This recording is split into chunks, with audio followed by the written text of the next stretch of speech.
గౌరవనీయులు గుడివాడ ఎమ్మెల్యే శ్రీ రాము గారిని మాట్లాడవలసిన రిక్వెస్ట్ చేస్తున్నాము. అందరికీ నమస్కారం అండి.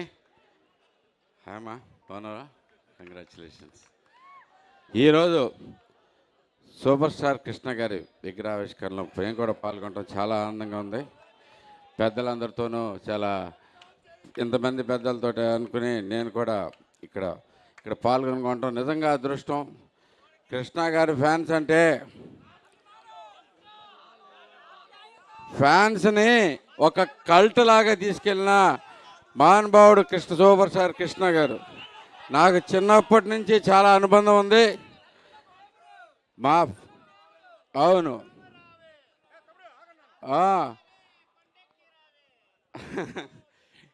ఇదే మీ స్పెషాలిటీ. ఇదే ఏదైనా కానీ కృష్ణ గారి కంటే కూడా కృష్ణ గారి అభిమానులకు ఎక్కువ ఫ్యాన్స్ ఎక్కువ ఉన్నారు.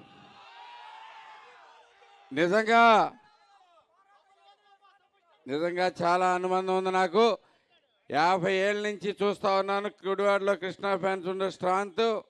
ఒక సినిమా వస్తే ఆయనకి సంబంధం లేని సినిమాలో ఎక్కడో ఒకసారి పోస్టర్ ఉందని చెప్పి ఆ పోస్టర్ చూస్తాను కోసం సినిమాకి వెళ్ళిన మహా స్ట్రాంగ్ పీపుల్ మీరు. కల్ట్ అంటే అది. అలాంటి క్రియేషను అందరికీ ఫ్యాన్స్ బేస్ ఉండేవాళ్ళు, కానీ ఆ ఫ్యాన్స్ బేస్ని కల్ట్ కింద తయారు చేసిన సూపర్ స్టార్ కృష్ణ గారికి, అలాంటి మీ అభిమానులందరికీ చాలా అభినందనలు. నాకు చాలా చాలా చాలా గొప్ప మెమరీస్ ఉన్నాయి మీ అందరితోనూ. అలాగే మీకు ఇంకోసారి చెప్తున్నాం, గుడివాడలో కూడా సూపర్ స్టార్ కృష్ణ గారి విగ్రహం రెడీ అయిపోతుంది. అతి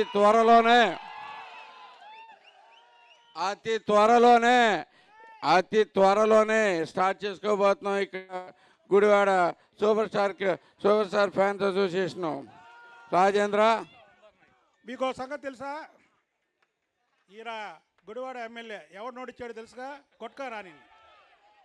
ఇతను కృష్ణ గారి అభిమాని. అందరూ గట్టిగా టపట్లు కొట్టండి. నాకు ఇక్కడి నుంచి తెలిసినాక నేను గుడివాడ వచ్చిన తర్వాత నుంచి కొన్ని విషయాలు గమనిస్తూ ఉన్నాను. మీరు కృష్ణ గారి పేరు చెబితేనే, కృష్ణ గారి ఫ్యాన్ అంటేనే చాలు మీకు ఎంత ఆనందం వచ్చేస్తుందో, నాకు ఎంత ఫాలోయింగ్ వచ్చిందో కూడా నాకు తెలుసు. కాబట్టి మీ అందరికీ ప్రత్యేకమైన అభినందనలు. తప్పకుండా గుడివాడలో కూడా కలుసుకుందాం. గుడివాడలో అతి త్వరలోనే మీకు ఇంకొక నెలన్నర లోపే ఈ కృష్ణ గారి విగ్రహం ఆవిష్కరణ చేసుకుందాం అని చెప్పేసి తెలియజేసుకుంటూ సెలవు తీసుకున్నాను. Thank you, one and all. Thank you. Super star Krishna గారు అని అంటే సినిమాను ప్రేమించేవారు కదండి. తెలుగు వారందరికీ ఆకాశం అంత